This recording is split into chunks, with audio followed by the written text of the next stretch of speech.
Please. जैसे आपके परिवार का कोई बीमार है, अब आपके पास दवाई का पैसा नहीं है, आप परेशान हो, चारों तरफ निराशा निराशा है, जाओ किसी शिव मंदिर के सामने और शिव मंदिर से 15 कदम की दूरी पे रह जाओ, तभी दोनों हाथ उठाओ और कहो महादेव महादेव महादेव, 3 बार बोलो। वो समझ जाएंगे किस लिए तुम चिल्ला रहे हो। या तो आपका पेशेंट ठीक हो जाएगा बिना दवाई के, या तो द्रव्य की व्यवस्था हो जाएगी आपको दवाई करने की। लेकिन लोगों की स्थिति आज क्या है? लोगों की स्थिति यह है कि मुंह से भगवान का नाम लेने में शर्म आती है। और यहाँ तक कि बड़े बड़े भागवत कथा के कथाकार जब बैठे होते हैं, वहां कोई वीआईपी आके बैठता है कुर्सी मेज पर, और जब कहीं ताली बजाने की भगवान के नाम पर बात आती है तो एक अंगुली को अपने हथेली पर पीटता है, एक उंगली को, कि अगर 2 उंगली से बजा दिया तो लोग कहेंगे अरे अरे इतने बड़े मंत्री हैं, इतने बड़े धन्ना सेठ हैं तो ताली बजा रहे हैं सामान्य व्यक्ति की तरह। इतना लोगों के अंदर भगवान के नाम पर शर्म है। मैं गारंटी के साथ कहता हूँ, जैसे आपके घर में आग लगती है, आपके घर में चोर आ गया, आपके घर में मतलब कि कोई दुर्घटना हो गई, तो आप घर के बाहर निकल के चिल्लाते हो कि नहीं, बचाओ बचाओ बचाओ बचाओ, चिल्लाते हो कि नहीं चिल्लाते हो? क्यों चिल्लाते हो? क्या सब बहरे हो गए हैं? क्या सब गूंगे हो गए हैं? चिल्लाते हो इसलिए ना जल्दी से जल्दी ज्यादा लोगों तक मेरी आवाज पहुंचे और मेरी समस्या का समाधान। उसी तरह से जब महादेव को आप चिल्ला दोगे तो महादेव तुरंत आपके मतलब की कष्टों का निवारण कर देंगे 1 सेकेंड के अंदर। त्राहिमाम, पाहिमाम, रक्षमाम, जब तीनों तरह से आप उनकी शरणागति ले लोगे, ये बहुत बड़ी शरणागति है। आर्त भाव से ही तो द्रौपदी ने पुकारा था कृष्ण को, आने में क्या 1 मिनट लगा था?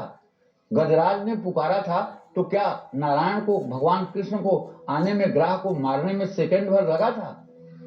एक पंडित जी, अभी हाल फिलहाल बहुत कुछ चलता है और जेन जी की बातें होती हैं, उसमें वैसे भी क्योंकि ये जो पीढ़ी है उसका झुकाव धर्म आस्था की तरफ कम है, ज्यादा है, ज्यादा है, ज्यादा है, आप ये मानते हैं? नहीं, बहुत ज्यादा है।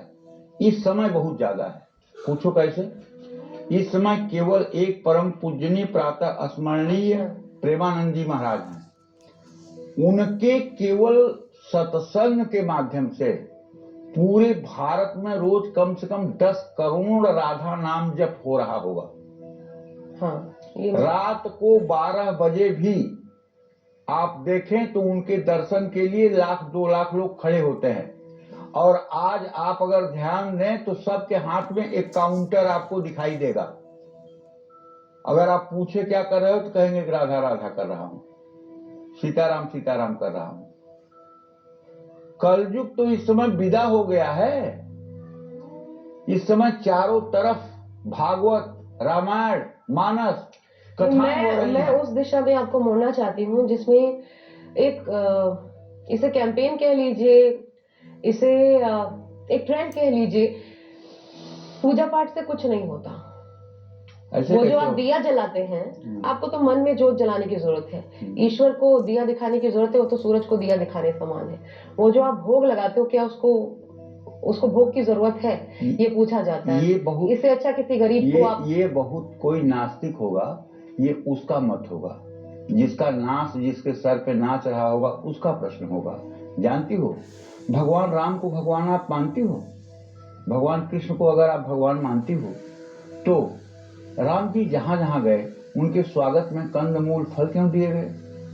वो तो भगवान है, पूरे दुनिया का भरण पोषण करते हैं, तो फिर उनको बेर खिलाने की क्या जरूरत थी सबरी माता को? वो तो जगत का पालन, इंसान रूप में थे ना। तो भगवान तो इंसान रूप में ही आते हैं ना। भगवान सृष्टि में है कि नहीं है, आप मानते हो? बिल्कुल है। मानते हो ना? और हवा इस पृथ्वी पर है कि नहीं, मानते हो कि नहीं मानते हो? तो फिर पंखा क्यों लगाते हो? अगर हवा है तो पंखा क्यों लगाते हो? हवा की उपस्थिति को महसूस करने के लिए ना। तो उसी तरह से मूर्तियों में हम भगवान की उपस्थिति महसूस करते हैं। और रही बात भगवान को मानने न मानने की, तो शिशुपाल के सामने भगवान खड़े थे, शिशुपाल उनको 100 गालियां दे रहा था। रही बात भगवान को मानने न मानने की, तो दंतवक्त्र जो है भगवान को गालियां दिए जा रहा था। रही बात दुर्योधन की, तो उसने कहा ग्वाले को बांध लो। मैं एक सीधी कठोर लाइन अगर प्रश्न के तौर पर रखूं, ये कहा जाता है चाइना में कोई धर्म नहीं है, देखो चाइना कहां पहुंच गया। भारत में धर्म के नाम पर पाखंड है, इसलिए भारत पिछड़ा हुआ है। आप इसका क्या जवाब देंगे? इसका जवाब ये है कि भारत जितना अगड़ा हुआ है उतना न तो चाइना अगड़ा हुआ है, न तो अमेरिका अगड़ा हुआ है, न तो जर्मनी अगड़ा हुआ है, न तो फ्रांस अगड़ा हुआ है। चाइना में एक भी विदेशी व्यक्ति जा करके और नाचता हुआ आपको नहीं मिलेगा। अमेरिका में एक भी भारतीय जा करके चंदन लगा के नाचता हुआ, करताल बजाता हुआ नहीं मिलेगा। भारत में काशी और वृंदावन में दिखा दूंगा कि विदेशी लड़कियां और लड़के भारतीय परिवेश में और वैष्णव संप्रदाय का चंदन लगा करके और एकदम बावरे होकर के नाच रहे हैं। क्या बात करती हो? धन, दौलत, रुपया, पैसा, ये सब मल और विष्ठा है। इसकी उपलब्धि से किसी की उपलब्धि होती है? यहाँ कंसेप्ट है जन्म पुनर्जन्म का, यहाँ कंसेप्ट है स्वर्ग और नर्क का, यहाँ शारीरिक संबंध को धर्म माना जाता है। China, America, German, Japan, Canada, Australia, इन देशों में शारीरिक संबंध को इंटरटेनमेंट माना जाता है। ये धर्म का देश है।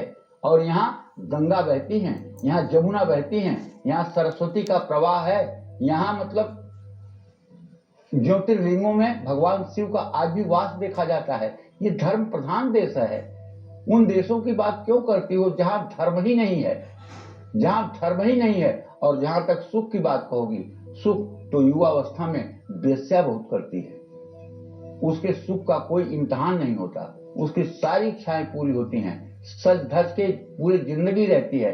लेकिन वृद्धावस्था में उसकी जो दुर्गति होती है, वृद्धावस्था में उसकी जो दुर्गति होती है, उस दुर्गति के लिए दुर्गति शब्द भी छोटा पड़ जाता है।